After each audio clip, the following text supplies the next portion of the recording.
যখন বাংলাদেশের জনগণ বলতে গেলে হতাশ হয়ে পড়েছিল যে আমরা কি এই দানব শাসকের কাছ থেকে আর কখনো মুক্তি পাব, তখন এই দামাল ছেলেমেয়েরা রাস্তায় নেমে এসেছিল নিজের জীবনের পরোয়া না করে।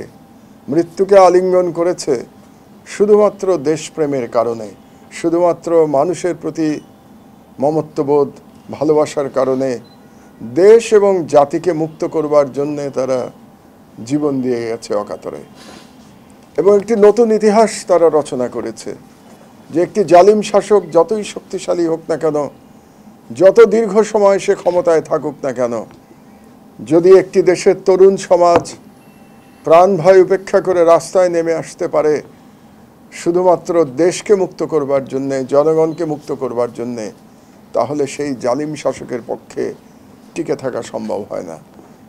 এটা করে বাংলাদেশে এই শতাব্দীতে একটা নতুন ইতিহাস রচনা করে গেছে সব শহীদেরা, সব আহতরা এবং যারা সেদিন বা সেই জুলাই বিপ্লবে অংশগ্রহণ করেছিল।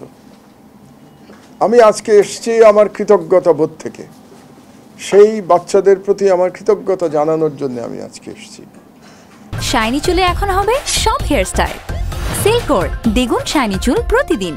এবং একটু আগে খুব ছোট একটা অনুষ্ঠান যেটা আপনারা দেখলেন, যে আমাকে 21শে পদক দেওয়া হয়েছে।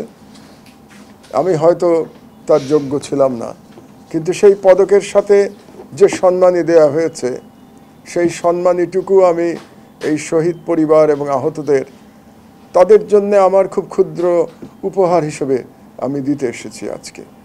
আপনাদের অনেকের হয়তো মনে থাকতে পারে যে আমাকে যখন এই পদকটি দেওয়া হয়েছিল, সেই খুব ক্ষুদ্র বক্তব্য, আমার মনে হয় 1 মিনিটের বক্তব্য ছিল আমার।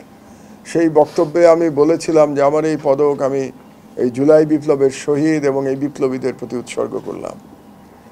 তো আমার যে সেই উৎসর্গ করবার যে ঘোষণা সেদিন দিয়েছিলাম, তার খানিকটা আনুষ্ঠানিকতা বাকি ছিল, যেটা আমি আজকে শেষ করলাম। এটা আরও আগে আমি অনেক দিন ধরে চেষ্টা করছিলাম, কিন্তু কেন যেন আয়োজন করা হয়ে ওঠেনি। আমরা হয়তো ঠিক জায়গায় পৌঁছাতে পারছিলাম না যে কোথায় এই কাজটি আমরা করব।